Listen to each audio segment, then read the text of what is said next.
That's your favorite, isn't it, Bugs Bunny? Yeah, Bugs is my favorite, and he's been very good to me, and so I kind of have to be good to him. I got him all over me. Shirt. On the shirt pocket? The tie, the whole works, even the stick pin. He wasn't your first, though, was he? No, Drunken Bull was my first. That was after trying for a year and a half to get into the cartoons. The guy that said to have all the voices that we need, he passed away, or he died. So I went to the next man in charge. His name was Treg Brown. Treg said, "Sure, let's hear what you have." So I auditioned for him, and he got a kick out of it. Said, "Would you do it again for the directors?" So I did it for them, and they liked it. One of the directors said, "I have a cartoon coming up with a drunken bull. Do you think you can do the voice of a drunken bull?" And I thought for a minute, and I said, "Yeah." He said, "What would he sound like?" I said, "Well, it sounded like it was a little loaded. It was looking for the sour mash." He said, "Great, what are you doing next Tuesday?" So I wasn't doing the darn thing. I said, "I think I can make it." So that was the first voice in the cartoons. Well, Warner Brothers, I guess it was Schlesinger Cartoons at that time? It was then called Schlesinger Cartoons. Leon Schlesinger. Had a lot of work for you. Yes, he did. He had, and then I started doing different characters for him, and you see, to do the character, they show me the picture of the cartoon, the character that's going to be in the cartoon. Then they have what they call a storyboard, all the things that this character is going to do within the picture of the cartoon. And from that I have to create a voice. And the first voice I did, one of the first voices was Porky Pig. That was in 1937. He talks like a timid little character. And I patterned him after a pig that actually oink, oink, oink, oink, oink. That's why I got the voice for Porky with a grunt. Water, H2O, water. I can't stand this horrible. Daffy was a little black duck, and he had a long beak, and I knew he'd have trouble speaking. And he was a little egotistical little jerk. And I thought he'd have a little trouble speaking, and he had a kind of crazy laugh and an expression that he used. He hated bugs. And he'd always say, "Oh, that Bugs Bunny, he is despicable." And this sort of hung on with him all the time. Every time he'd talk, he'd say, "Despicable." Hey, how you doing, Bugs? Good to see you, son. Well, there's that silly Daffy Duck.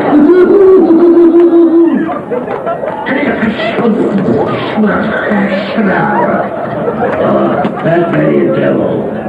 Yosemite Sam, how you doing, Doc? Watch it, Rabbit. You're talking to Crown Prince Abba-Dabba, my only son. Thank goodness for that. And he's heir to my throne. That's a real raucous voice. That's the toughest voice. Yosemite Sam, real loud voice.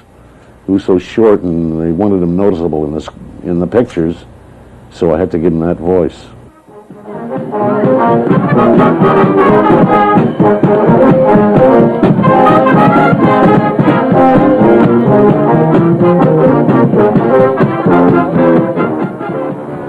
Where did you develop this talent? How did it happen?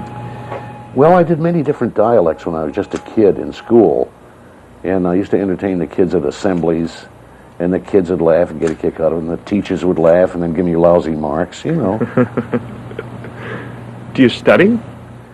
No, like people say, "Don't you rehearse before you go make your speeches?" I say, "Yeah." And say, "What do you do?" That's it. But it comes naturally to you then. Fortunately, I'm able to change my voice. I was x-rayed in my throat, and to take out insurance, they told me I'd have to x-ray my throat first. And they x-rayed the throat, and the doctor came in shaking his head. I said, "Something wrong?" He says, "No, but you have the same muscular construction as that of Enrico Caruso." I said, "Well, I can't sing like him." He said, "No." He says, "But you can lose your voice and gain it back within a half an hour. So maybe that's instrumental in helping your voice." I would think, your voice is your career. I think you'd have to do something to take care of it. Yeah, I smoke once in a while. Take a drink and so on, you know. But don't go through any special No, exercises. I never overdo anything. My wife sees to that. Estelle is my wife, and she sees to that I don't overdo anything.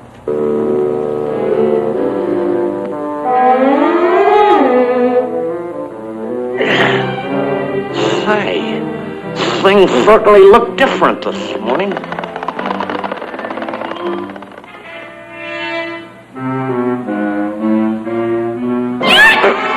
Suffering succotash! Look at the size of that house!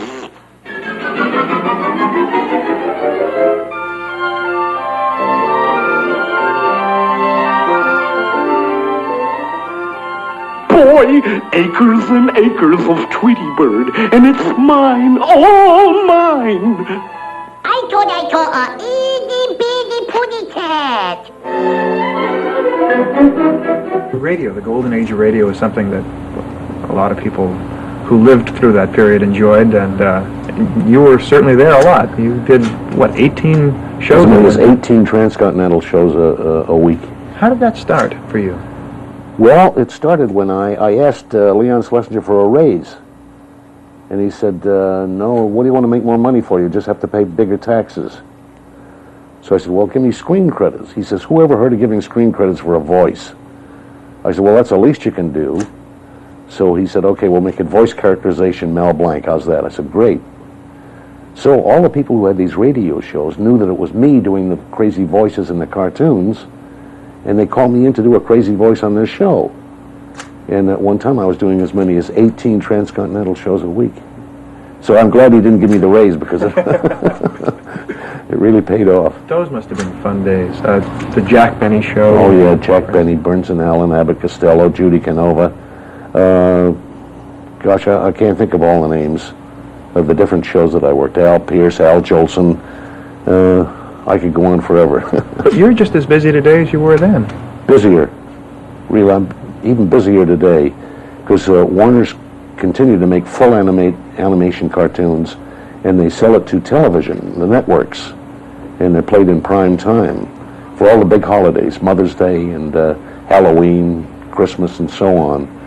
And they still do full animation.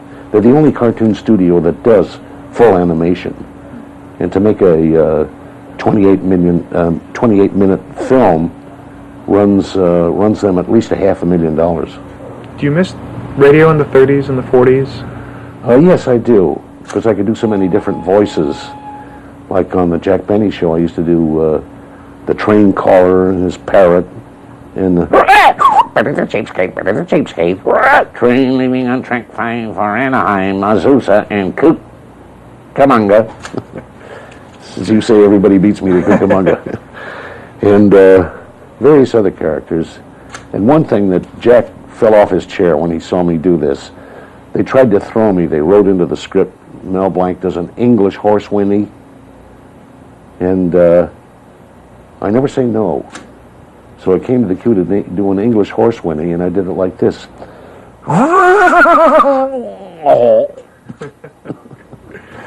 Jack loved that.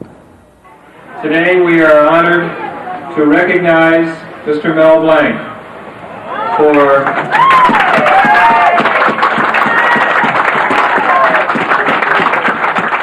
the contributions Mel Blanc has made to our American way of life.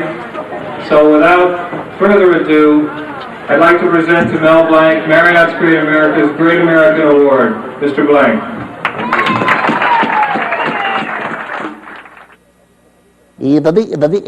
That's all, folks.